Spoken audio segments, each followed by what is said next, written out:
Muy bienvenidos, mis queridos telepensantes, aquellos que buscan siempre por dónde comprender una realidad que parece escapársenos entre los dedos, ¿no? Que parece enredarse una y otra vez con tanta ideología, con tantas pantallas, con tantos velos de la ignorancia que suelen ponerle encima a los hechos y a los acontecimientos quienes se benefician de que no entendamos en profundidad lo que está pasando en nuestro país. ¿Y quién mejor que para hablarnos de lo que está pasando en nuestro país hoy día, que una persona que es gestora, que ha sido parte del presente, del buen presente que vivíamos hasta que nuevamente el destino parece haber torcido el camino hacia el desarrollo, el camino hacia el progreso, el destino o quizás las acciones de determinados grupos o individuos que en realidad no han sido del todo leales a el bien común que dicen defender. Y para conversar de este y muchos otros temas, entonces hemos invitado en el Centro de Estudios Libertarios a Orlando Sáenz. Orlando, muchas gracias por estar acá. Orlando ha tenido una trayectoria importantísima en lo que ha sido la libertad de nuestro país, la libertad primero del marxismo y luego de un régimen que se había osificado en el poder, que era muy difícil de sacar de dicha esfera y por lo tanto la necesaria democracia, el oxígeno para la libertad que solamente existe bajo ese régimen. Orlando Sáenz es uno de sus gestores y le damos la más calurosa bienvenida y las gracias por estar acá en el Centro de Estudios Libertarios. No, muchas gracias a ustedes por darme la oportunidad de conversar con ustedes de temas que realmente son, como usted ha dicho, muy trascendentes. Sí.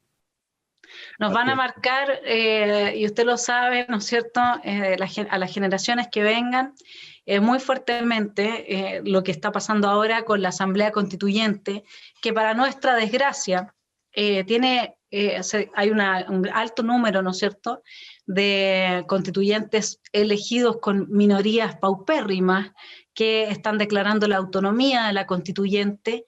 Y aquí quería hacerle una pregunta a propósito de uno de sus artículos que ha publicado últimamente, porque usted ha puesto mucho el énfasis en la existencia de estadistas que han sabido guiar estos procesos en los ejemplos que usted da como exitosos en términos de que no implicaron costos en vidas humanas ni implicaron altos niveles de sufrimiento. Uno de esos ejemplos sería la transición que hizo Chile de la dictadura a la democracia.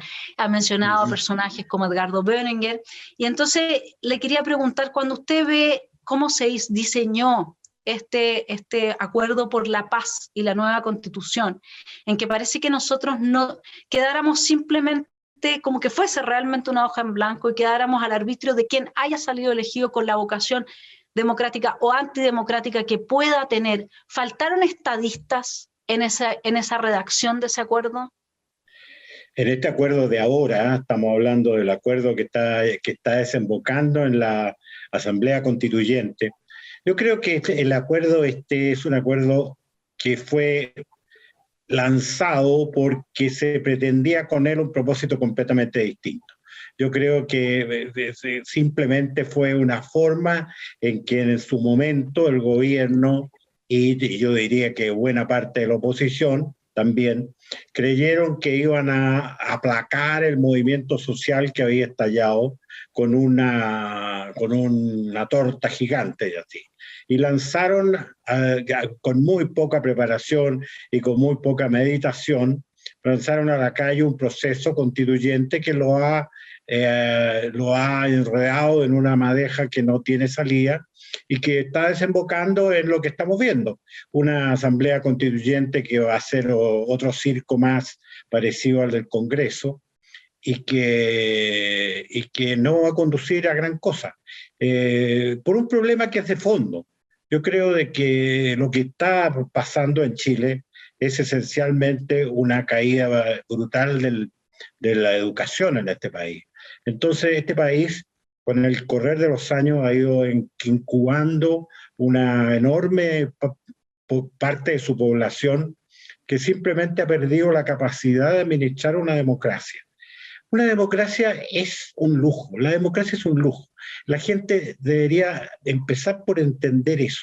La democracia no está ideada ni está hecha para pueblos que no cumplen determinados niveles de preparación para ella. Cuando los griegos diseñaron el sistema en el siglo V, en realidad la base básica del sistema sigue siendo la misma. La soberanía reside en la ciudadanía, y la ciudadanía la delega por periodos definidos de tiempo, libre, informada y responsablemente en funcionarios, en magistrados, por tiempos definidos y por funciones definidas. Esa definición básica de lo que es la democracia sigue siendo perfectamente válida, pero esa misma definición contiene los elementos que los griegos del siglo V ya visualizaron. Este no es un sistema para cualquier pueblo. Este es un sistema para un pueblo que ama la libertad. Este es un sistema para un pueblo que tiene un nivel cultural y que sabe delegar la soberanía en forma responsable, informada y responsable.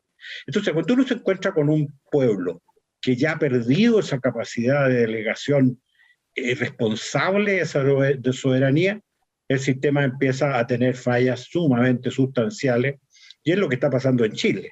Si está pasando en Chile, si lo vemos en la calidad de un Congreso Nacional de hoy día, comparado con un Congreso Nacional no hace tanto tiempo atrás, estamos viendo lo que está pasando, ¿no? Que la gente ha perdido la capacidad de entender que se elige un parlamentario para que elegirle, y no para que se pavonee o para que exhiba habilidades histriónicas o qué sé yo.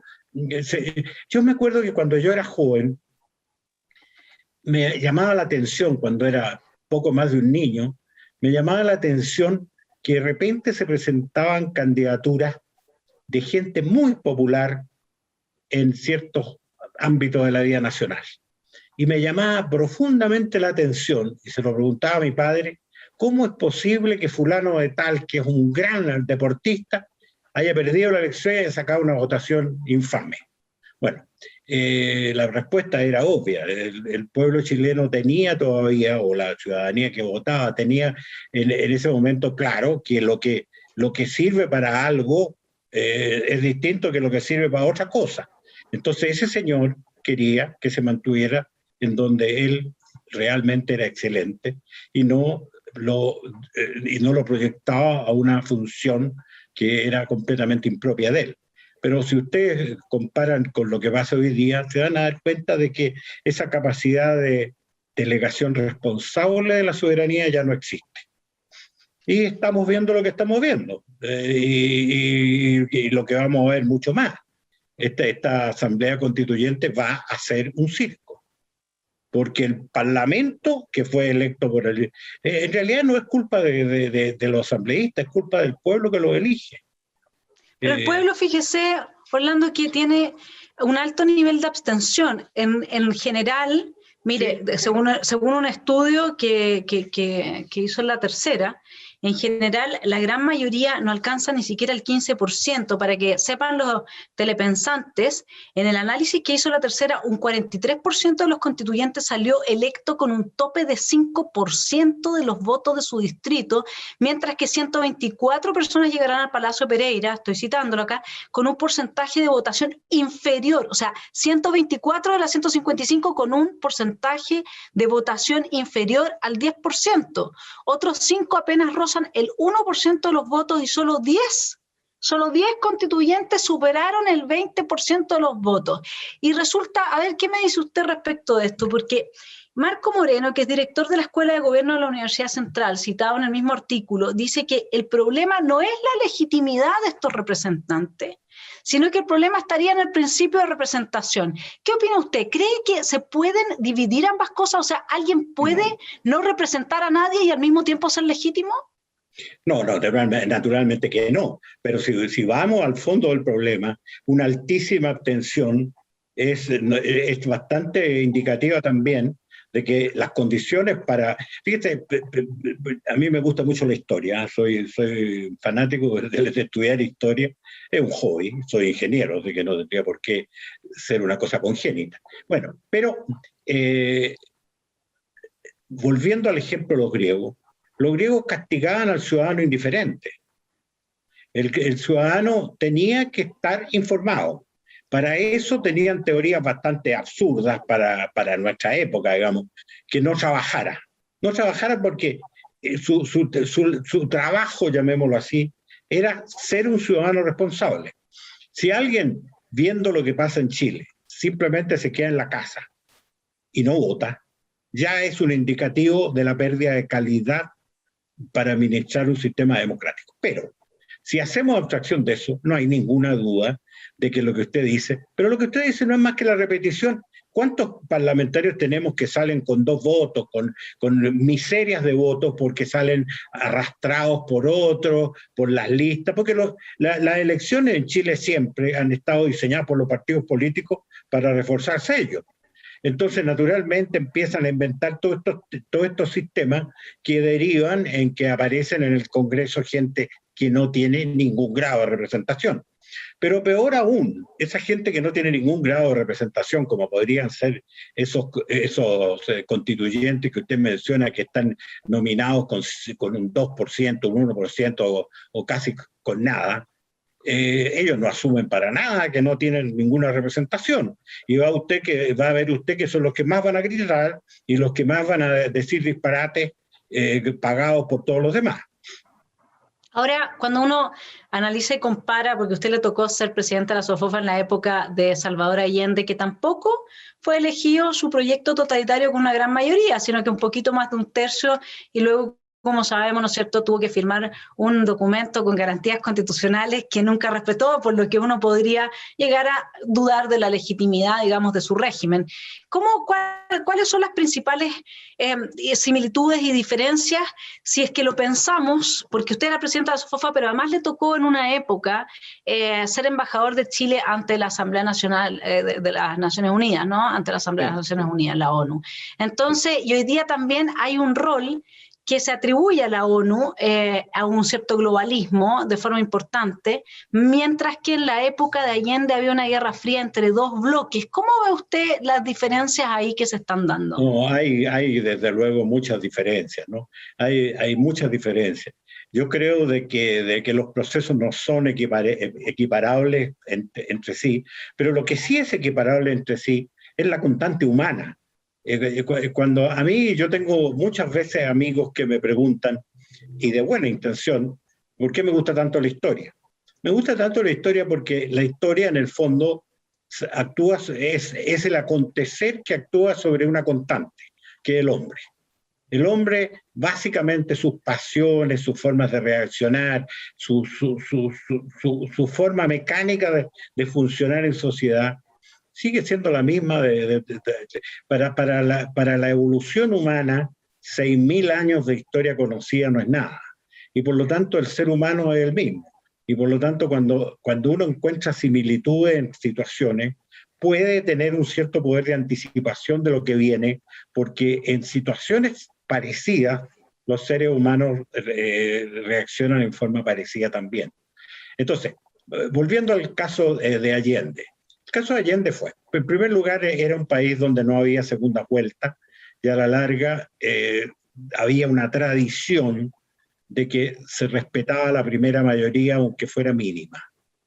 Yo he sido siempre muy crítico de quienes, por ejemplo, culpan a la democracia cristiana por haber permitido que Allende accediera al poder en circunstancias que estaba en sus parlamentarios, que eran muchos en ese tiempo, la posibilidad de haberle dado el triunfo al segundo y no el primero en forma completamente legítima, porque era lo que contemplaba la constitución de la época.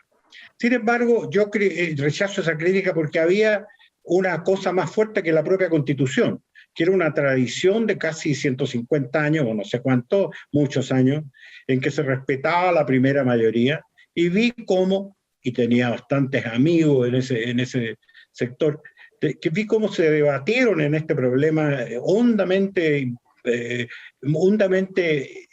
involucrados en, primero, la sensación de que podían hacerlo, pero también la sensación de que con eso iban a violar una regla que había sido siempre respetada. No tenemos más que recordar, por ejemplo, la elección de don Arturo Alessandri, la primera elección de don Arturo Alessandri, que se terminó nombrando, era tan estrecha la elección, que se terminó trasladándola a una comisión que se formó ad hoc.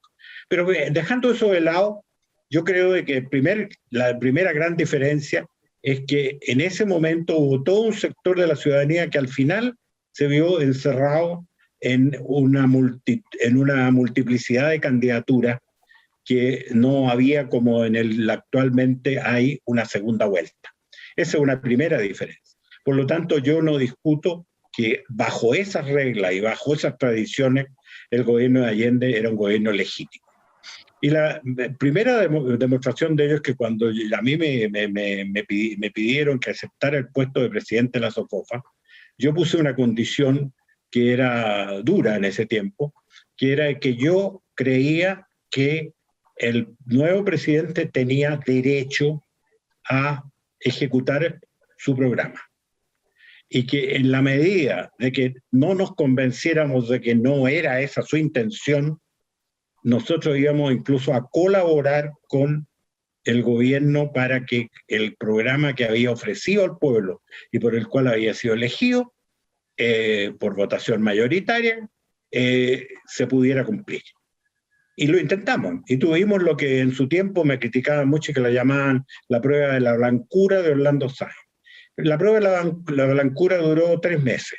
A los 3 meses yo estaba ya totalmente convencido y con pruebas de que el programa que Allende había ofrecido al pueblo era una simple mascarada y que lo que pretendían era una cosa completamente distinta.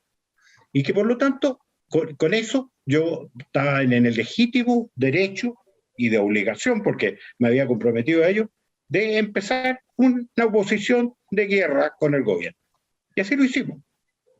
De manera de que esa es una segunda situación, pero no hay duda de que al no cumplir su programa y tratar de sobrepasarlo, como fueron reconociendo todos los demás poderes del Estado, el régimen de Allende terminó siendo un régimen ilegítimo, absolutamente ilegítimo. Y quienes hoy día reclaman de que fue abatido un gobierno legítimo y constitucional y democrático, están diciendo una tontería. El gobierno fue declarado fuera de la Constitución y la ley por la Corte Suprema, por el Congreso. Se dieron todas las instancias necesarias para mostrar que el gobierno era el culpable de su propia pérdida de autoridad, de legitimidad. De legitimidad. De manera que la situación es bastante distinta, pero hay ciertos factores que son indudablemente comunes. Lo que está pasando en Chile es en una muy buena medida un montaje organizado. Yo participé muy activamente en la formación de la Concertación, que fue un periodo, una cosa, la gente tiende a pensar que la Concertación nació de la noche a la mañana.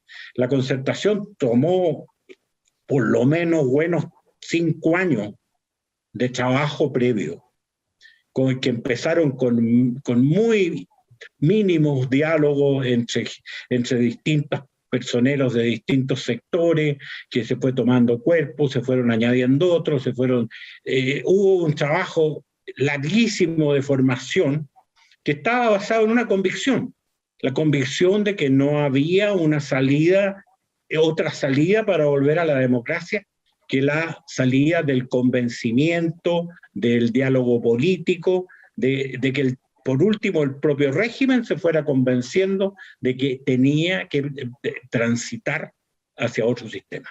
Y fue lo que ocurrió.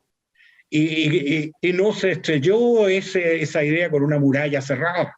Hubo gente dentro del gobierno y muy partidarios del gobierno que terminaron por aceptar esta transición porque terminaron por considerarla absolutamente necesaria, si no, no habría sido posible hacerla. Y por eso, porque hubo estadistas por ambos lados, es que el proceso pudo hacerse. Si uno repasa la historia, como usted mencionaba en un artículo mío, se dará cuenta que los casos de transiciones manejadas sin efusión de sangre, sin los periodos terribles que han sido en general los cambios de regímenes políticos, se dará cuenta que son pocos los ejemplos y que se necesita mucho. Mire, por una casualidad profesional del destino, yo tuve 3 veces en Sudáfrica por un trabajo del gobierno sudafricano que quería estudiar medios de cómo aumentar su comercio con América Latina y particularmente con el Cono Sur. Bueno, con ese motivo fui 3 veces a Sudáfrica en el tiempo de Klerk. Bueno, yo, pese a todas las ideas que tengo, como usted verá, consideraba imposible una transición pacífica en las condiciones que ahí se daban. Pasar de un apartheid como el que existía a una democracia me parecía imposible. Y sin embargo usted ve cómo ocurrió. Ocurrió porque por un lado había un de Klerk, que por otro lado había un Mandela. Si no hubiera sido por esos tremendos hombres, eso no habría ocurrido. Y igual podríamos nombrar de otras transiciones que han sido manejadas, pero al lado de esa tenemos una cantidad de transiciones que incluso intentando hacerlo así, se han salido de las manos de quienes las manejaron. Yo creo que no hay nada más difícil para un estadista que manejar una transición. Creo que esa es la prueba suprema que puede tener un estadista. Cómo manejar una transición sin que se quebren todos los platos. Claro, ahora la pregunta es, en este caso en particular, la transición, algunos dicen que vendría siendo de un Estado que tiene los derechos sociales privatizados, como los privados en Chile, y la gente que tiene recursos recibe todo del Estado, ¿no es cierto? Y no paga nada de impuestos. Es increíble el discurso, el doble discurso que se da, ¿no? Porque la gente justamente que tiene un ingreso un poco más alto se paga absolutamente todo, no tiene nada gratis, no tiene ninguna prestación, no tiene nada. Y se estaría entonces queriendo pasar a un supuesto modelo de derechos sociales, un Estado garantista, donde el Poder Judicial logra tener una preponderancia por sobre el poder político, llámese ejecutivo o legislativo, en que mandata, ¿no es cierto?, porque serían derechos sociales no como meras expresiones de buena voluntad y de buenas intenciones, sino que serían jurídicamente exigibles. Y ese sería como, a juicio de muchos, el tipo de modelo o tipo de sociedad al que se quiere transitar, con una democracia que pierde sus características clásicas republicanas y se transforma en una democracia corporativista que ya la vemos representada en la constituyente con grupos que defienden únicamente sus intereses particulares y que no tienen ninguna noción del bien común. Entonces nuestra transición sería una transición, digamos, desde ese modelo que al mismo tiempo nadie sabe cómo se va a sostener, porque nosotros bien sabemos que sin inversión extranjera no hay trabajo, Chile depende mucho del comercio exterior y además depende de que se haga una extracción apropiada de los recursos naturales. Nosotros vemos lo que pasó en Venezuela con PDVSA, gente que finalmente captura todos los espacios de mercado con personas, usted lo vio muy bien, ¿no es cierto?, para la UP, como en cada intervención que se hizo de la industria se puso a operadores políticos que destruyeron la capacidad de cada una de las empresas de producir, ¿cierto? Entonces uno dice, bueno, Chile, ¿hacia dónde está transitando, Orlando? ¿Cuál es el tránsito que estamos haciendo nosotros? Bueno, en primer lugar, yo creo que el fenómeno chileno que está ocurriendo no es un fenómeno que se circunscriba a Chile. Yo creo que nosotros estamos empezando a ver una crisis del sistema democrático tradicional que tiene muy hondas razones, da para una charla larga el analizar el problema de la decadencia de la democracia en la civilización cristiana occidental, que yo creo que es terminal, va a terminar siendo terminal. Ahora, lo difícil es saber hacia qué sistema estamos transitando. Lo más probable es que haya grandes trastornos sociales y a la larga todo esto vaya a parar ¿a qué? Bueno, desde luego existe la posibilidad de mejorar el sistema democrático en términos que vayan corrigiendo las causas que lo están desviando hacia el fracaso. Y son varias. En primer lugar, el sistema de las redes sociales ha provocado en el mundo entero, no solo en Chile, una fraccionamiento de la opinión pública tan grande que ha inutilizado a los parlamentos.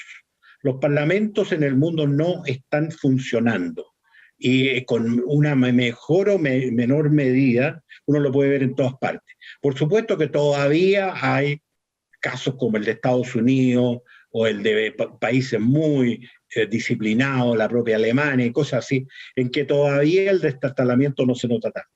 Pero en una buena parte de los países democráticos, en que la democracia realmente es un sistema que funciona, están sufriendo el problema del fraccionamiento de los parlamentos que se van. Usted no puede manejar un parlamento en donde hay 20 y tantos partidos porque no logra acuerdos. El parlamento es un sistema que funciona en la medida que logra acuerdos. Y usted no logra acuerdos cuando el fraccionamiento político es extremo. Y eso está mostrándose. Hay parlamentos que ya son inútiles, como el chileno, para empezar, pero no nos encerremos en Chile. Uno lo ve en la mayoría de los países latinoamericanos, la disfunción parlamentaria es notoria. La propia España, que ha roto un equilibrio por muchos años mantenido y que ya está empezando a sufrir los baches que produce este fraccionamiento de la capacidad de esto. Volviendo a mi afición histórica, y perdóname que le haga una discreción, poca gente se acuerda de un hecho que es bien notorio. Polonia fue la primera potencia europea y la primera potencia del mundo en el siglo XIV. Llegó a tener fronteras que iban desde el Báltico hasta el Mar Negro, desde los límites de Europa Central hasta Moscú. Y salvó a Viena de ser tomada por los turcos. Dése cuenta usted. ¿En qué plazo se hundió el poderío polaco? Cuando, creyendo hacer un avance social feroz, inventó lo que se llamó la República Regia. Y la República Regia consistía en que el poder ejecutivo del rey solo podía funcionar más allá de límites muy estrechos con acuerdos unánimes de la dieta. Bueno, bastó eso para que en menos de 100 años Polonia pasara a ser una potencia tan secundaria que a lo largo de su historia ha sido repartida 3 veces. 3 veces se la han repartido sus vecinos. O sea, un gobierno no funciona cuando pierde la capacidad de lograr acuerdos. Por lo menos los gobiernos parlamentarios. Y yo creo que ese es un problema muy de fondo. Y por lo tanto soy escéptico del sistema democrático tradicional, lo que no quiere decir que pudiera haber correctivos de esto. Por ejemplo, le digo yo creo que un país como los nuestros, como Chile concretamente, a esta altura y a la velocidad que se mueve el mundo, no puede condenarse a pasar periodos presidenciales completos en que el poder ejecutivo está paralizado porque tiene una oposición absolutamente cerrada que no le da nada.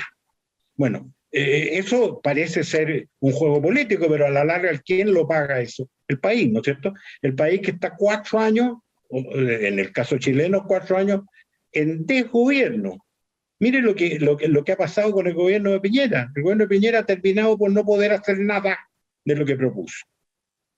Pero se acusa al gobierno de Piñera de avanzar varias banderas que son más bien tipo Agenda 2030, muy globalistas, que la ONU estaría haciendo, porque lo que usted está diciendo es tal cual, y yo se lo oí, algún congresista norteamericano también dijo, comparando Estados Unidos con China, que serían entre China, Estados Unidos, Unión Europea y Rusia, estarían las grandes potencias hoy día, decía, claro, que Estados Unidos no se podía dar el lujo de seguir, digamos, el stand-by, mientras China avanzaba y avanzaba porque tenía la capacidad ejecutiva, ¿no es cierto?, de avanzar y al mismo tiempo de tener un sistema económico extremadamente eficiente para lo que ellos han sido históricamente, y además que tienen ventajas competitivas, que ni hablar con el resto del mundo, sobre todo el mundo occidental.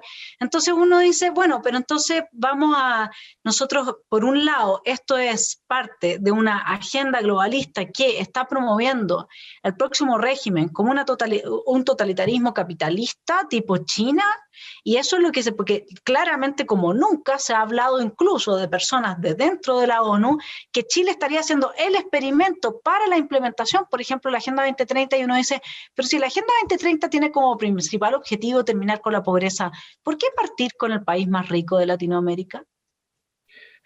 Mire, la verdad de las cosas es la siguiente. Los regímenes de tipo izquierda, salvo China. China es un fenómeno que hay que analizarlo con cuidado y aparte. China está haciendo una política económica capitalista, pero ya extremadamente capitalista. Es un capitalismo protegido. Yo creo que cuando una persona es admiradora del sistema capitalista, su ideal es trabajar en China. ¿Por qué? Porque ahí el gobierno se encarga de que no tenga presiones laborales, de que no tenga ningún tipo de los problemas que tiene el capitalismo en otras partes del mundo, lo protege y actúa con una eficiencia. Es por eso que es tan peligrosa China, porque realmente se ha operado del prurito izquierdista, comunista básicamente, de destruir a la clase productora. Los regímenes como los que aspira aparentemente Chile a tener, tienen el estado de bienestar. Sería posible en el caso de que el Estado fuera poderosamente productor, pero la gente se olvida que el Estado no produce nada. Yo creo de que si hay yo critico hoy día a mis colegas empresarios de Chile, porque dentro de su ensimismamiento se olvidaron de defender una cosa primaria. No es la empresa la llamada a producir una repartición ordenada y justa. Es el Estado el que ha fallado en Chile. Es el Estado el que no ha erogado. La función de crear riqueza está en la empresa. La función de erogar esa riqueza en una forma más equitativa, más cuidadosa, con más beneficio de los menos favorecidos del Estado. ¿Qué es lo que ha fracasado en Chile? El Estado. El Estado en Chile yo no conozco en la vida, nunca creo haber conocido a alguien que no odie pagar impuestos. Lo que sí he conocido, como me llamo yo mismo, aquellos que tienen un motivo para odiarlo, y que es la forma en que se desperdician los recursos que capta el Estado. El Estado en Chile es de una ineficiencia brutal, es de un dispendio espantoso. Y ya alimentado por 150 años la vida política a través de la costumbre de extraer recursos del Estado para hacer la labor política. De manera de que en Chile el único culpable de la pésima distribución de la riqueza, que la reconozco porque habría que ser ciego para no reconocerla, esa no es como la gente cree. Mire, el atacar a la libre empresa porque es la causante de la mala distribución de la riqueza, es lo mismo que está pasando con la AFP. La AFP la están atacando los ignorantes que no se dan el trabajo de estudiar cómo funciona. Y la culpan de algo que no tiene absolutamente ninguna culpa, que es crear con las pensiones, generar rentas. Si está entero reglamentado eso. Yo fui presidente de una AFP un tiempo. La AFP en el fondo no tiene ninguna actuación. Y lo único que tiene que hacer es administrar lo mejor posible fondos. Y lo ha hecho con notable éxito en Chile en el largo plazo.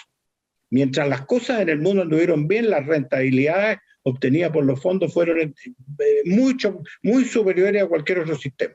Sin embargo, para la gente es culpable de lo malo que son las pensiones. No tienen ni siquiera puntería para apuntar a dónde está realmente el problema. Y el problema no está en el cómo funcionan las AFP. El problema está en la falta de ahorro, en la insuficiencia del ahorro. Y no se quiere reconocer, por ejemplo, la imposibilidad en el mundo de hoy día, en que el promedio de vida, yo tengo 85 años de edad, sigo trabajando. Según la teoría chilena, podría haberme ido para la casa a los 65 años y vivir los 20 años que he vivido de más, a costa de quienes, de los que están todavía trabajando. Esa teoría no funciona. Para cualquiera que sepa sumar, se da cuenta que no funciona.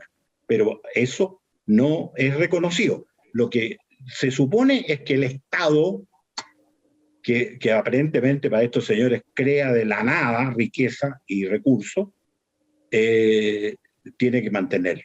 Pero todo eso viene muy promovido por las agendas internacionales que plantean UNICEF, ONU, etcétera, Agenda 2030. Todo eso viene dentro del paquete. De hecho, terminar, como dijo Pablo Iglesias, con el neoliberalismo en Latinoamérica implica también terminar con la AFP, y eso es parte de la Agenda 2030. Entonces uno dice, ¿en qué está el mundo hoy día? Antes uno tenía la posibilidad, que aquí Moschetti tiene una muy buena columna cuando habla de la bota opresora de los chinos. Es muy distinto tener como espalda, ¿no es cierto?, a un régimen que es totalitario, que tener como espalda me refiero al imperialismo totalitario, respecto al imperialismo democrático de lo que fue Estados Unidos en la época en que le tocó a usted ser presidente de la SOFOFA y avanzar, digamos, en los límites para la fagocitosis que estaba produciendo este comunismo marxista violentista, que al final lo que sabían todos es que esto se estaba dirigiendo hacia una guerra civil.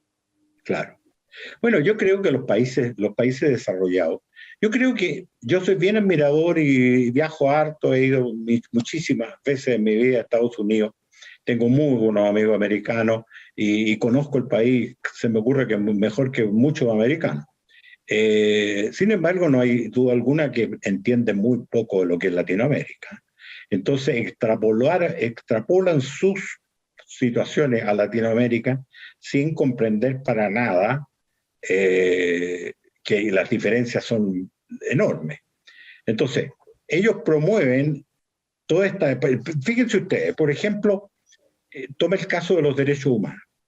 Existen en el mundo un lote de entidades, casi todas financiadas por el mundo desarrollado, que se dedican a la vigilancia de los derechos humanos. Pero ocurre de que esas agencias se han convertido en templos de la hipocresía.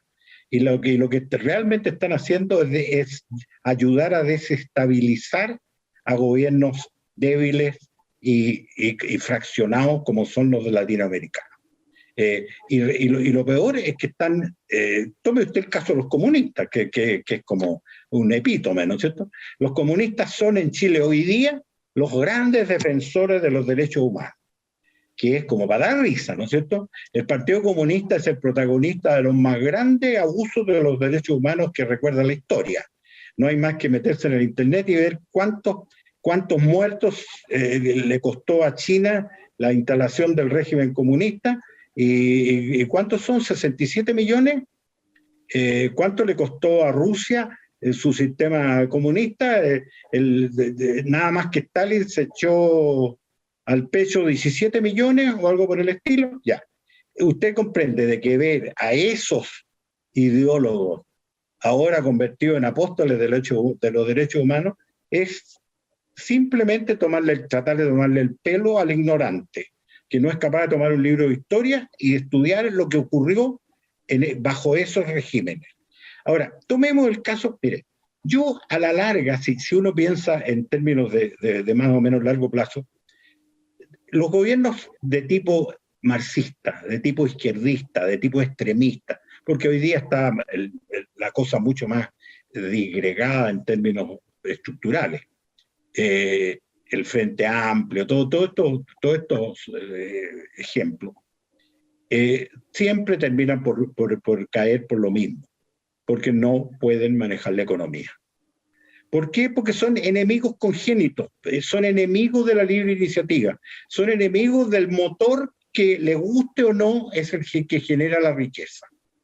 Entonces, cuando ellos comienzan a socavar, como usted decía, la inversión extranjera. Y no va a ser solo la inversión extranjera, va a ser la inversión nacional igual o peor. ¿Eso le cae alguna duda a usted que en el próximo año vamos a oír tantos disparates dichos a niveles constitucionales y a niveles de posibles incursiones en la Constitución, que van a espantar toda la inversión privada igual? Entonces va a empezar la decadencia económica. Y cuando empieza la decadencia económica, ¿qué es lo que pasa? Empieza a pasar que la gente se empieza a poner cada vez más inquieta, y entre más inquieta se pone la gente, más necesaria es reprimirla. Y de ahí que todos los regímenes de extrema izquierda terminen siempre derivando en una dictadura. Siempre terminan derivando en un régimen totalitario. ¿Por qué? Porque al no ser capaces de generar progreso, terminan por la necesidad de sofocar la protesta de la gente. Entonces, cuando un izquierdista piensa en Venezuela, piensa en Cuba, dice, no, si ahí los regímenes de izquierda se han consolidado. Sí, se han consolidado. Primero que todo, ¿a qué precio? En Venezuela, ¿cuánto es la pérdida del Producto Geográfico Bruto? Sobre el 90%. En Cuba, mire, los gobiernos yo creo que a la larga se tienen que catalogar en gobiernos viables y gobiernos inviables. Cuba es un gobierno inviable. Podrá durar 100 años más, no sé. Eso ya depende de otros factores. Pero que es inviable en términos de traer progreso, es inviable. No tiene nada que ofrecerle a su pueblo. No tiene nada que ofrecer. Fíjese que una de las experiencias grandes de mi vida, yo diría que hasta cumbre, fue la noche de conversación con Fidel Castro.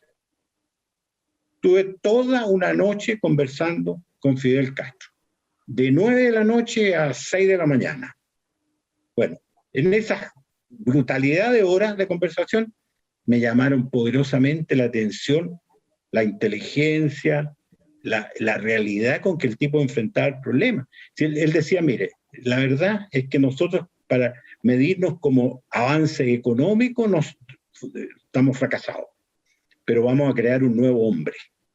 El socialismo es solo posible con la creación de un nuevo individuo, el hombre nuevo desprovisto de ambiciones, desprovisto de afán competitivo, el hombre nuevo que se contenta con transcurrir la vida en orden, en paz, teniendo lo básico, qué sé yo. Pero el ser humano no es eso. El problema de ello es que el ser humano no es eso. Y pasado la fiebre del momento, empieza a ver que no tiene tal cosa, que yo cuando me acuerdo, cuando empecé a ir en forma muy novelesca, porque sería demasiado largo contarla, empecé a conocer Rusia.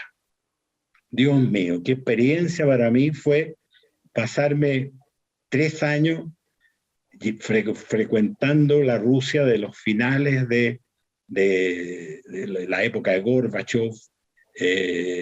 Me tocó vivirla muy de cerca. Y yo veía cómo la miseria de ese pueblo. Yo veía cómo cuando usted lograba que lo invitaran a una casa, usted se encontraba con refrigeradores que eran verdaderas neveras, que yo me acordaba de mi abuelo. El bienestar público era cero, todo racionado. Me acuerdo que una vez convencí a la persona que teníamos allá encargada, la convencí de que me llevara, era una mujer, me llevara a un supermercado. Y no, ellos se negaban, les daba como vergüenza mostrar esas cosas. Entonces me dice, bueno, ya, vamos a un supermercado. Y fui a un supermercado y yo creo que si no salí llorando era porque me aguanté mucho. Era un recinto inmenso, más grande que un jumbo, completamente vacío, con estanterías completamente vacías. Y allá al fondo, que tuvimos que caminar media milla para llegar, había un mostrador con 2 personas detrás, y detrás de ellos una estantería más chica que la que yo tengo en esta terraza, con unos cuantos tarros, y había en una mesa larga las redes de naranja medio podridas. Y mi amiga, con cara de vergüenza, sacó una libretita se la pasó al tipo para que él le rayara que había retirado los 2 tarros de no sé qué que tenía derecho a retirar. Ese era el pueblo de Moscú en el año 85, por ahí. Bueno, entonces, la verdad de las cosas es que el fracaso económico era brutal. Uno decía, pero si aquí uno entra en un museo, está viendo lo que era la vida de nuestras sociedades de hace 30 años atrás, 40 años atrás. Y esa misma sensación de museo es la que uno tiene cuando va a Cuba. Y caramba, yo he ido varias veces. De manera de que yo no tengo ninguna duda de que los regímenes de extrema izquierda llevan en sí el fracaso económico. Y no lo pueden controlar porque ellos ideológicamente, doctrinariamente, son contrarios a la iniciativa privada. La iniciativa privada, piense usted, de las primeras cosas que ellos les tiendan la mano es a liquidar la educación privada. ¿Por qué? Porque la educación privada es un padrón de comparación.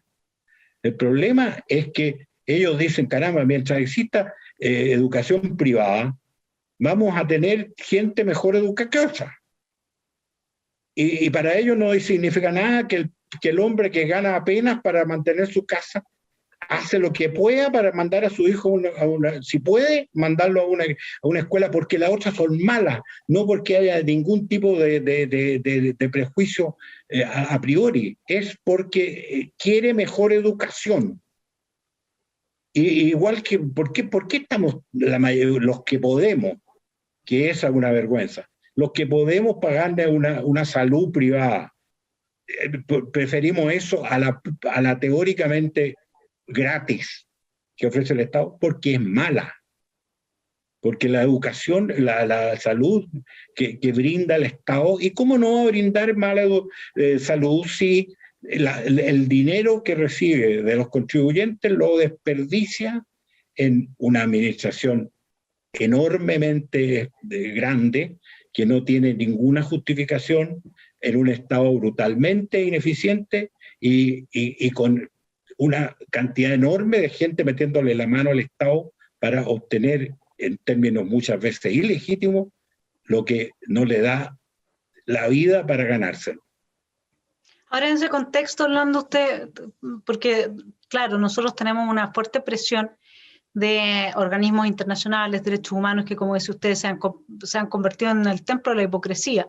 Pero no solamente eso, también hay pactos entre gobiernos y sectores empresariales, como esta agenda que le he citado yo. También hay una impronta en la ONU donde uno tiene a Bachelet sentada en una comisión o en unas, justamente derechos humanos, donde a su lado está sentado el señor Maduro, ¿no es cierto?, en la Secretaría de Derechos Humanos. Y señor Maduro forma parte, digamos, de quienes supuestamente tendrían que estar defendiendo los derechos humanos.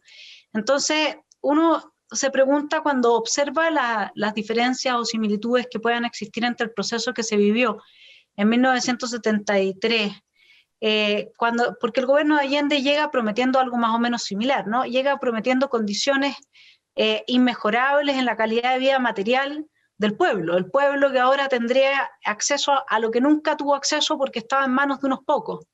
Y de alguna manera ese es el mismo, exacto, y uno lo lee en la Constitución tramposa de Fernando Atria, y él cita a Allende como el modelo democrático al que quieren llegar, y este es uno de los padres intelectuales de todo este proceso. Uno cuando ve las dos películas, ¿no?, hay esencialmente cosas que como el discurso que va legitimando en pequeñas minorías que se van tomando el poder y que además siempre tienen el Estado a su lado. A mí cuando me dicen, pero es que las ideas liberales están fracasadas, yo digo, ¿cómo van a estar fracasadas las ideas liberales? Si nosotros no tenemos al Ministerio de Educación de nuestro lado, nosotros no tenemos al Ministerio de la Cultura a nuestro lado, son miles de millones de dólares los que se dedican a lavar el cerebro de la gente planteándole que un Estado más grande, con independencia de que no tenga absolutamente ningún nivel de profesionalización en gran parte de quienes lo habitan, y que sean puros operadores políticos, muchos de ellos, hay excepciones habrán, pero en general, ¿no es cierto?, va a traerles más beneficio. Entonces, hay dos cosas que a uno le llaman la atención que hacen una gran diferencia entre la época del 73 y esta época. Una es a nivel internacional, que uno tenía una guerra fría, en que había un proyecto que era democrático y capitalista, y había un proyecto que era totalitario y de economía centralmente planificada, es decir, miserable, ¿no? Y las dos, y Chile fue parte del ajedrez de ese momento, ¿no es cierto?, de países en que las dos potencias se enfrentaron. Eso hoy día es muy distinto. Hoy día nosotros no tenemos dos potencias, tenemos solamente una agenda globalista manejada por una China que ha tenido grandes ventajas competitivas, ¿no es cierto? Por lo que la mayor parte de la industria de Occidente se ha ido a localizar en China, donde justamente no hay derechos laborales, no hay absolutamente nada. Entonces, por supuesto que han crecido, y eso a costa de los derechos que la izquierda dice defender. Por lo tanto, tenemos solamente al parecer una opción, y una opción que se ha profundizado mucho con este tema de la destrucción de los derechos civiles bajo el pretexto de cuidar la salud de la gente. Y después con la pandemia. Y después la otra cosa que es muy distinta, me imagino, no sé cómo lo ve usted. Una es esta de realidad que ahora parece ser, ¿no es cierto?, de una sola opción, que vendría siendo un totalitarismo capitalista donde definitivamente desaparecen los derechos civiles. Y la otra cosa que llama la atención también es la posición de las Fuerzas Armadas.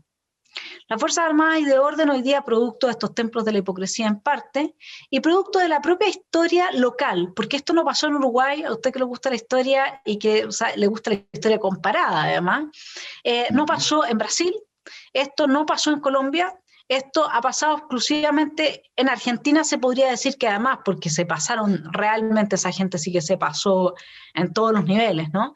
Okay. Y en Chile lo que pasó, probablemente si se hubiese hecho en su minuto un plebiscito, como se hizo en Uruguay, hubiéramos tenido resultados similares, o si hubiesen tenido jefaturas dentro de la comandancia en jefe distintas de las que hubiese podido pasar el golpe de mesa que dieron los militares en Brasil cuando trataron de echarles la garra a ellos también.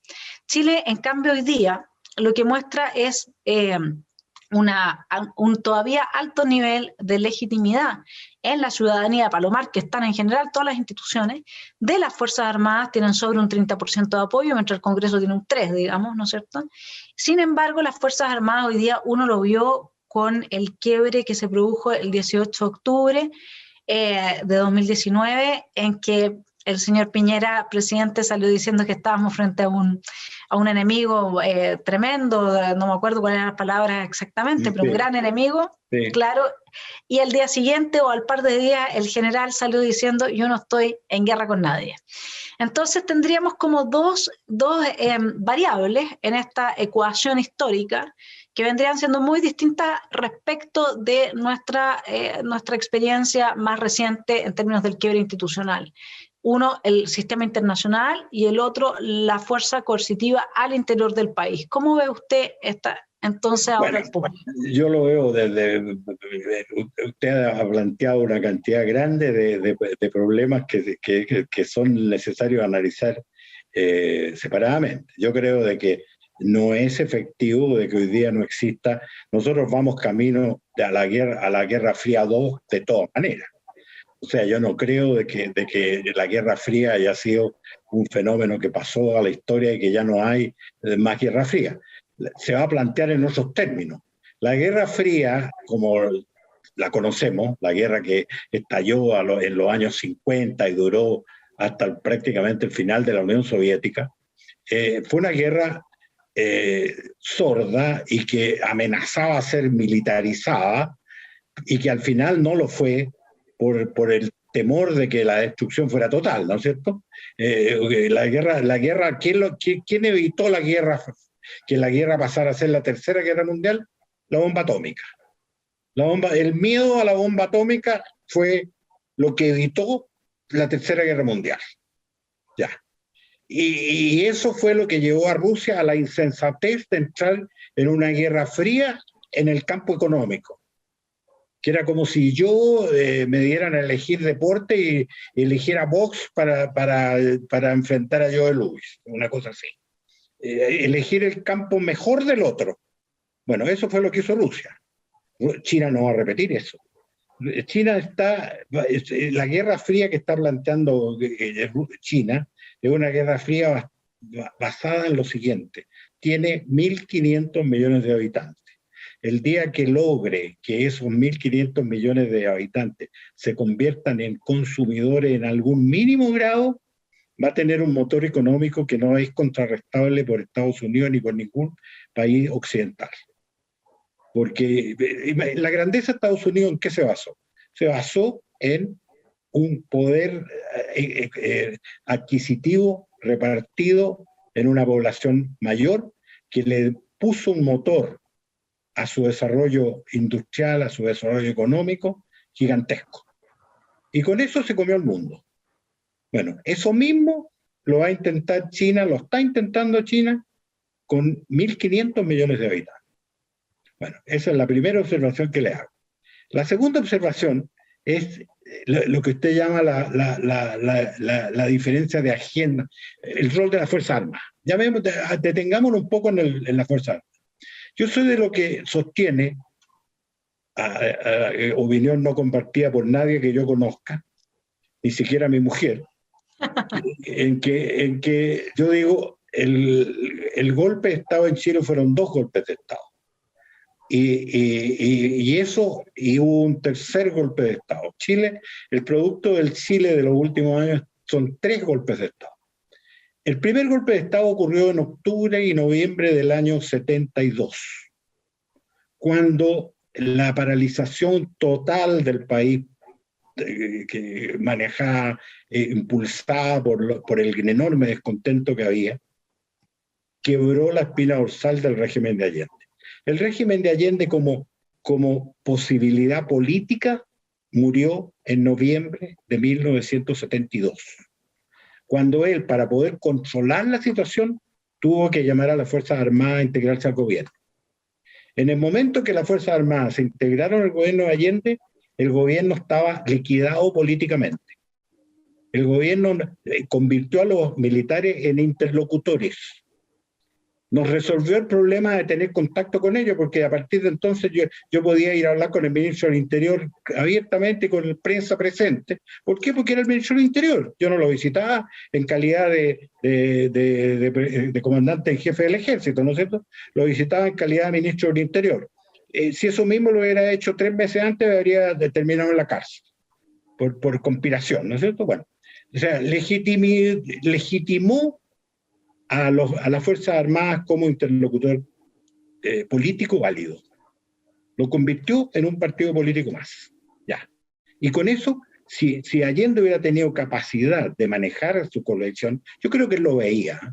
Yo creo que él lo veía, y tengo yo, un libro que escribí, tengo mi última entrevista con él, en que claramente me di cuenta, y faltaba un mes para el golpe de Estado, claramente me di cuenta de que él se daba cuenta perfectamente que le venía un golpe de Estado encima, y sabía perfectamente que no tenía cómo pararlo.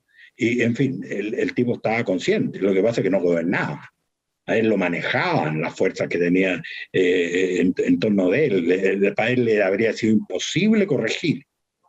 Pero, bueno, esa es una cosa. El golpe de Estado oficial y todo, por todos conocidos, es el de septiembre del 73, ¿no es cierto? Pero hay otro golpe de Estado de atrás, y ese golpe de Estado fue silencioso, callado, nadie lo vio, nadie se dio cuenta. ¿Y cuál fue? La transformación de la intención inicial del régimen militar en lo que terminó siendo la dictadura de Pinochet. Pinochet, con la capacidad que daba la feroz fuerza de la verticalidad del mando, transformó el propósito inicial en una dictadura de 18 años, que no era el plan inicial para nada. Y yo tengo la prueba más grande de esa. Cuando yo fui a Naciones Unidas en octubre del 73, o sea, a un mes del movimiento militar, en realidad la ida a Naciones Unidas era un pretexto. La ida a las Naciones Unidas, a mí personalmente creo que ni pisé las Naciones Unidas. El objeto era crear las condiciones para un diálogo con el gobierno norteamericano, con el ejecutivo norteamericano. Bueno, cuando llegamos allá, nos encontramos en esa realidad. lo que yo llevaba instrucciones de decir era que los planes del nuevo régimen eran un periodo que bastara para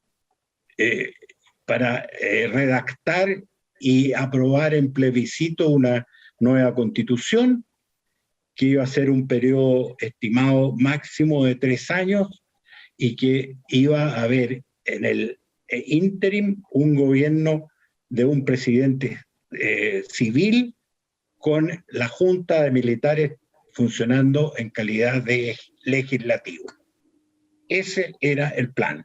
Y estaba en octubre del 73, estaba en discusión quién podía ser el presidente de la República civil que iba a funcionar durante ese periodo.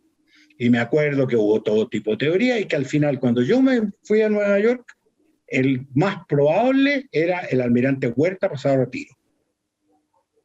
Ese era el panorama en octubre del año 73. Y eso fue lo que nosotros tres fuimos a decirle a Kissinger y fuimos a decirle al Departamento de Estado en Estados Unidos. ¿Por qué? Porque teníamos instrucciones de hacerlo así. Esto octubre. En marzo, abril del año siguiente, mayo, yo me fui del gobierno. ¿Por qué? Porque en ese lapso el gobierno se había convertido en una dictadura indefinida. Y había cambiado totalmente el propósito del asunto. De manera de que las Fuerzas Armadas no fueron para nada como cuerpo los culpables de la transformación del sistema en una dictadura de 18 años, para nada. Y bueno, ¿qué ha pasado desde entonces? Bueno, ha pasado, yo soy un gran admirador de la obra que hizo la Concertación, probablemente sea producto de que participé tanto en ella, pero la realidad de las cosas es que yo, tratando de ser muy objetivo, admiro muchas cosas, pero hay una cosa que no admiro para nada, que fue que nosotros no fuimos capaces. Bueno, en el régimen de Elwin era imposible.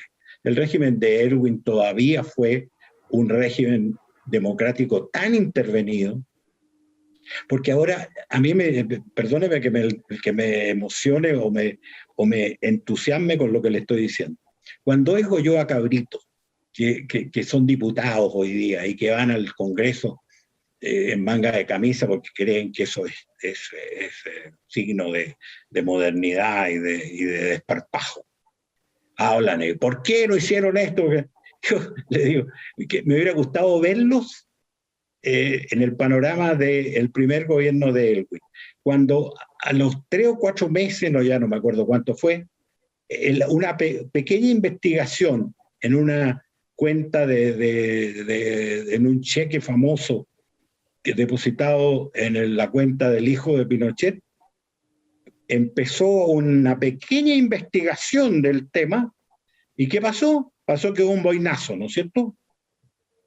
Imagínese usted si en ese ambiente y dentro de esas limitaciones se podía hacer lo que hoy día los comunistas pregonan. No hicieron el desmonte del sistema que venían heredando. Si lo hubiéramos intentado hacer, que no era el caso, porque no era el propósito tampoco, ellos habrían hoy día estado bajo un régimen militar. Porque es muy fácil corregir lo que no se vivió. Es muy fácil decir, no hicieron tal y cual cosa. ¿Se han preguntado si era posible hacerla? Lo que pasa es que no creo que haya, no sé cómo lo ve usted, pero no creo que en el comunista haya nunca una intención de entender la realidad, ni mucho menos de aportar a la realidad dentro del marco de lo posible, que es lo que usted atribuye a la capacidad que tienen los grandes estadistas, que justamente tiene que ver con esa posibilidad. O sea, uno ha oído a Jadwe decir de que el comunismo nunca ha participado de una dictadura en su historia. Entonces, y eso uno lo ha oído, digamos, decir en televisión y nunca, claro, y nunca nadie lo contradice, excepto ahora la semana pasada o antepasada, que por fin 2 periodistas parece que tomaron el guante y fueron capaces de enfrentarlo. Ahora, ese rol de las Fuerzas Armadas, que bueno, obviamente que tuvo sus sombras y tuvo también sus luces, y van a haber detractores y van a haber también Pinochet lovers, como les llamaba una cineasta, que hizo no sé si un cortometraje o algo así al respecto, ¿no? Pero con independencia de eso, antes parecía para la época del 73 que habían dos caminos, ¿no?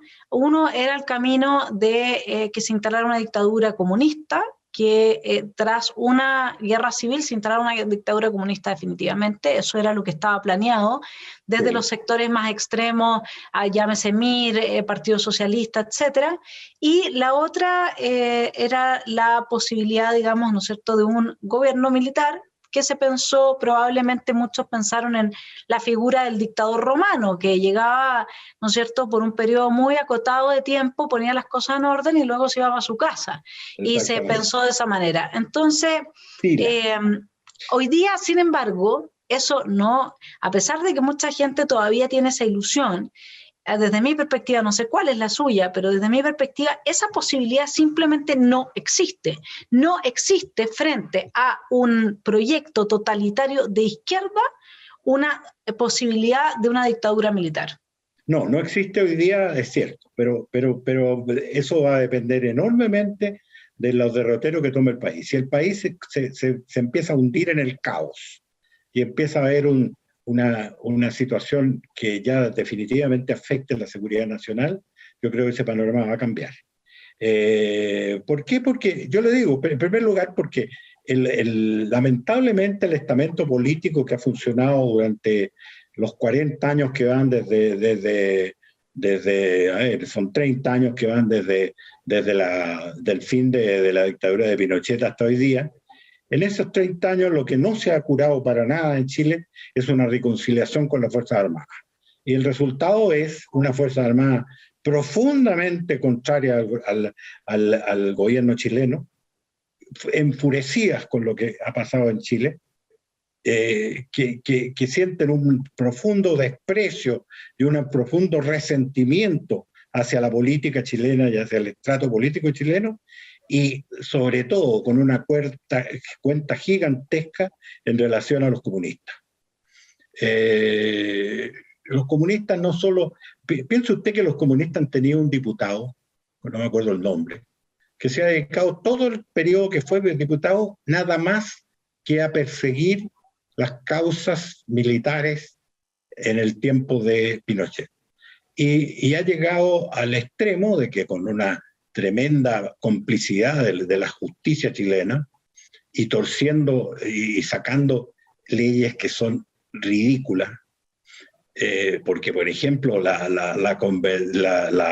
lo que convirtió la desaparición en secuestro permanente, nada más que para impedir que actúe la ley de amnistía. Todo eso, ¿qué cree usted que crea en las Fuerzas Armadas? Crea una odiosidad, pero feroz, tremenda, que uno le cuesta, pero muy poco, constatar. De manera de que yo estaría, pero muy lejos de creer que las Fuerzas Armadas en Chile van a ser un factor completamente pasivo de lo que ocurre en este país. Lo van a hacer en la medida que esto no se salga definitivamente de madre y comienza a haber un proceso de descomposición nacional tremendamente grave. Eso es lo que sí estoy seguro que va a pasar, porque sufre el síndrome del periodo de Pinochet. No hay ninguna duda de que las Fuerzas Armadas chilenas, muy otra sería la realidad si no hubieran cargado con la culpa, llamarla de alguna manera, de haber sustentado contra su... Mire, yo me podría pasar el día contando la anécdota respecto a las resistencias militares dentro en los 6 meses que yo estuve en el gobierno. Mire, yo le voy a decir que en este país yo soy testigo privilegiado. Yo creo que el gran acierto de mi vida fue haberle escogido el título al libro que escribí. Porque la verdad es que he sido pasivo testigo por esas cosas del destino, de acontecimientos brutales. Pero cuando uno ve, oiga, después de irme yo del gobierno, de empezar a escribir contra el gobierno, la cantidad de pruebas que tengo de adhesión a lo que yo pensaba de las Fuerzas Armadas. Yo me acuerdo, pero con emoción me acuerdo, de un general que tuvo un cargo importante al principio del gobierno, después de haber puesto algo incómodo, lo mandaron de embajador. Y estando de embajador, me mandó a mí una carta por correo, una carta que si yo la hubiera publicado, lo habrían fusilado a él. Bueno, de adhesión, de convencimiento de la crítica que yo estaba haciendo y esto que este otro. La realidad de las cosas, mire, yo cuando me dediqué a escribir, después de crónicas, después de escribir artículos, que me los toleraban, yo creo, por la historia, porque debe haber sido incómodo reprimir así a fondo a un tipo que venía saliendo del propio gobierno y que había sido presidente de la sociedad. Yo no sé cuáles habrán sido los prejuicios que hubo en ese campo, pero lo cierto es que subsistí durante todo el periodo. Pero en ese periodo me pasaron cosas que no le puedo imaginar. Yo me acuerdo que el hostigamiento recrudeció con un artículo mío que escribí, que pagaría por recuperarlo porque lo perdí completamente, que se llamaba Para volver a Chile.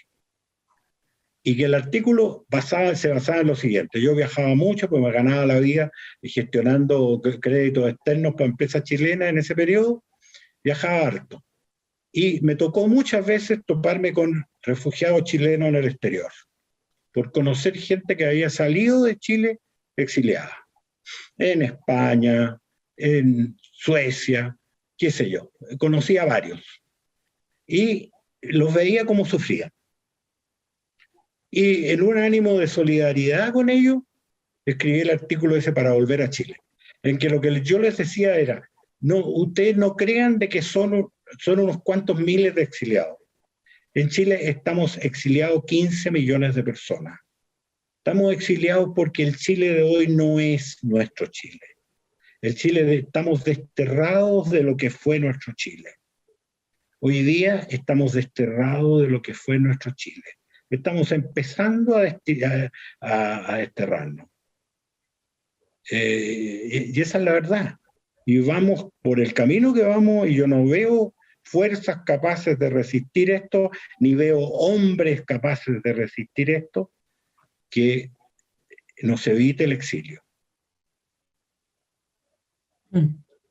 Sí, de hecho es el gran sentir de mucha gente cuando sale, ¿no es cierto?, todo este grupo de personas bastante bien articuladas por debajo del radar del derecho a destruir las ciudades, a quemar las iglesias, a impedir la libertad de movimiento, y todo esto se produjo, ¿no es cierto?, un stand-by con el tema de la pandemia, pero sabemos que ahí está y la amenaza es latente. Orlando, yo le agradezco mucho esta entrevista porque ya hemos cumplido la hora, pero nos quedan tantos temas que profundizar, que si se hace el ánimo y le parece buena idea, vamos a hacer prontamente una entrevista para seguir analizando. Sobre todo sería muy interesante que pudiésemos tener conversaciones respecto a lo que va pasando en la constituyente y cómo se configura esta elección presidencial, ¿no es cierto?, con en paralelo un proceso constituyente, así solamente como para cerrar y no querer abusar de su tiempo. Pero usted, ¿cómo ve qué tan importante es la elección presidencial en un contexto de una constituyente que se manifiesta, donde la gran mayoría de los constituyentes, 89 de ellos, se manifiestan como independientes de cualquier otro poder establecido en Chile? Mire, mañana va a aparecer un artículo mío, que no ha sido publicado todavía, en que yo analizo exactamente esto que usted me está preguntando.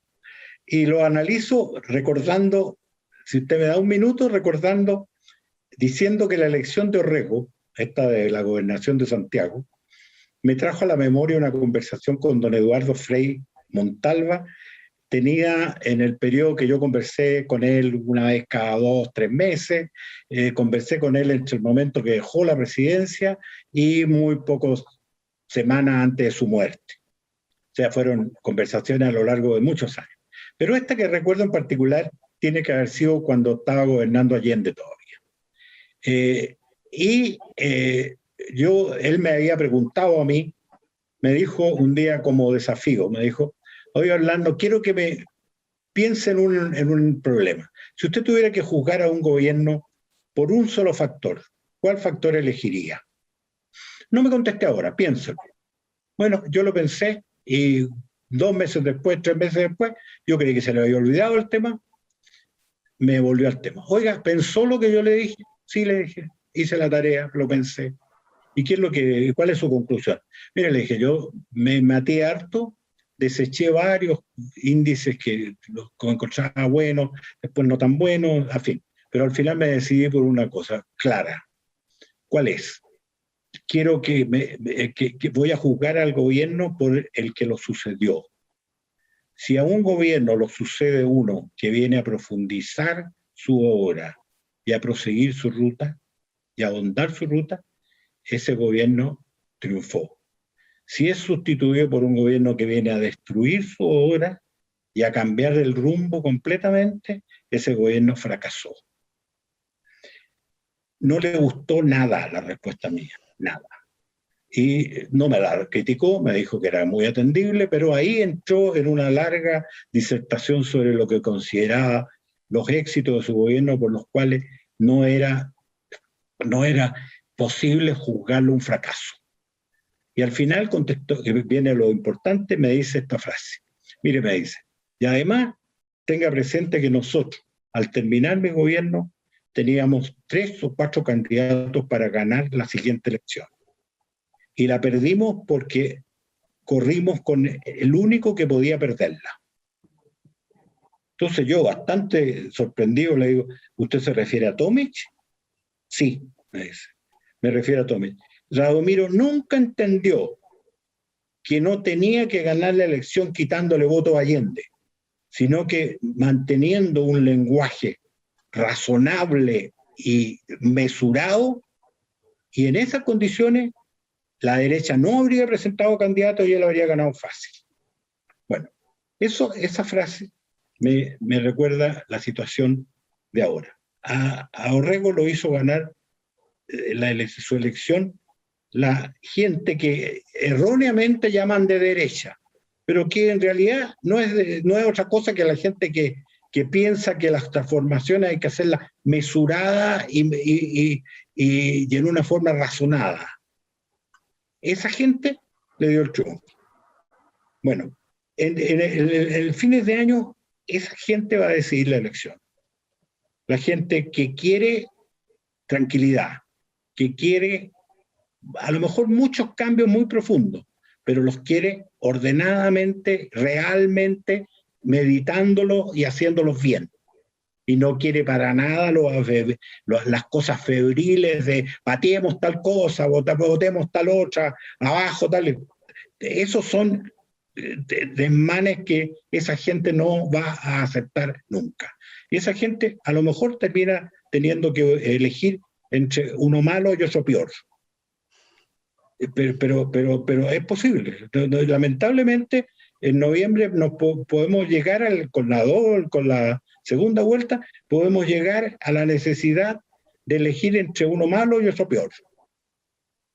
Pero créame que la elección la va a ganar el que sepa transmitir un mensaje de tranquilidad, un mensaje de orden, un mensaje de pueblo civilizado, lo que yo no estoy tan seguro que hoy día seamos. Pero muchas gracias, Orlando. Estoy segura que todos los que vean esta entrevista, además de que habían varios, entre ellos mi propio padre, que está expectante a nuestra entrevista.